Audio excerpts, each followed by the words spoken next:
Salut, tu vas bien j'espère. Bienvenue dans cette nouvelle vidéo dans laquelle je vais te montrer comment tu peux arriver à utiliser l'application Revenu d'Impasse. Alors pour ceux-là qui ne le savent pas, Revenu d'Impasse c'est une application qui te permet effectivement de noter et calculer automatiquement tes revenus mais aussi tes dépenses durant peut-être un mois ou un semestre ou une année, peu importe le temps. Bref, c'est ça ce rôle quoi. Alors voici cette application en question. Je vais cliquer là-dessus.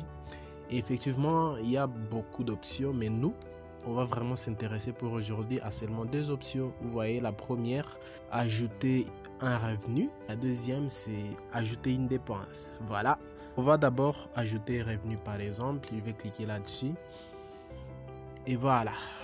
Là, on va mettre les revenus. Par exemple, si c'était 10 $, on va mettre 10. Sur catégorie, on va choisir si c'est affaires. Où est-ce que vous avez tiré les revenus en question? Est-ce que c'était des affaires, soit de la location, soit autres revenus, soit primes, soit retraite, soit revenus d'investissement ou le salaire? On va choisir par exemple les salaires. Et puis là, mode de paiement, par exemple carte bancaire, espèces, ainsi de suite. Bon, on peut choisir par exemple espèces. Voilà.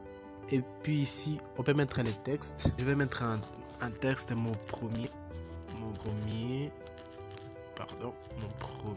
salaire. Voilà. Alors, ici, par exemple, à la date, nous sommes effectivement le 29 septembre 2022. Voilà, vous pouvez changer, ça ne dérange pas. Et la date, nous sommes 19h58. Effectivement, là, je pense que j'ai fini. Alors qu'est-ce que je vais faire? Je vais cliquer sur sauvegarder. Là j'ai sauvegardé. Vous avez vu, on écrit transaction ajoutée. Alors pour voir, je peux cliquer ici sur la flèche pour aller voir. Vous voyez effectivement là on me met directement la grille. Revenu 10, dépenses 0, solde 10. Vous voyez, je vais ajouter un autre revenu par exemple. Cette fois, je mets 100. Et ici, je mets, au lieu de salaire, je mets par exemple les revenus d'investissement.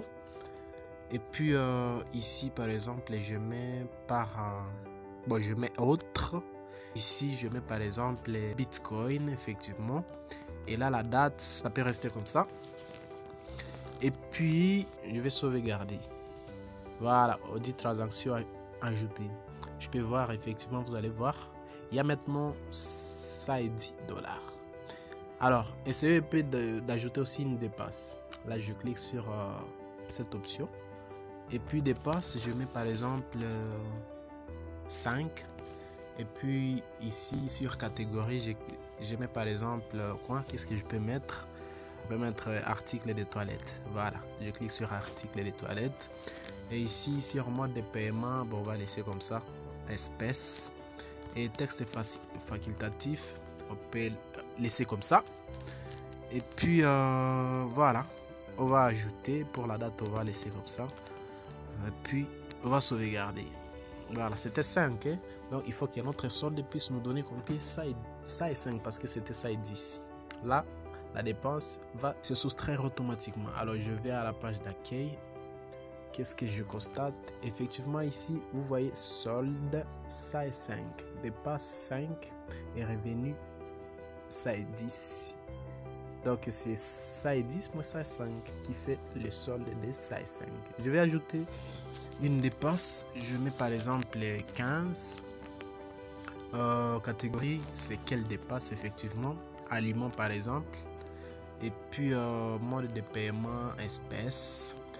Et puis le texte, par exemple, on met sortie au resto, par exemple. Et puis la date, je vais laisser comme ça. Et puis qu'est-ce que je vais faire? Je vais cliquer sur sauvegarder. Voilà, on va à la page d'accueil pour voir comment ça se présente. Effectivement, dépenses, vous voyez 5, 20, revenus, ça est 10. Solde, ça est, le solde fera le revenu moins les dépenses. Ce qui fait 110 moins 20, ça fait 90. Voilà, très important. Et vous pouvez ajouter autant d'opérations que vous souhaitez, chers amis. C'est en fait une bonne application. Alors, ici, on peut cliquer sur transaction pour voir tout ce qu'on avait ajouté. Vous voyez par exemple ici, salaire 10. Et puis là, on met les libellés, par exemple, de mon premier salaire, la date, les moyens de paiement, et ainsi de suite. Ici, on met revenus d'investissement sans...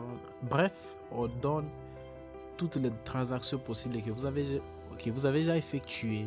Vous voyez? Donc, vous pouvez aussi cliquer dans la transaction pour la modifier. Vous pouvez la modifier telle que vous souhaitez. Si c'était 20 au lieu de 15, vous pouvez écrire ici 20. Puis vous cliquez sur sauvegarder.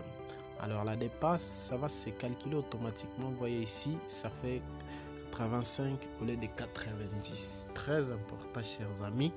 En fait, c'est une application qui peut vous permettre de suivre des prêts. Toutes les opérations peut-être d'une semaine ou des mois, peu importe.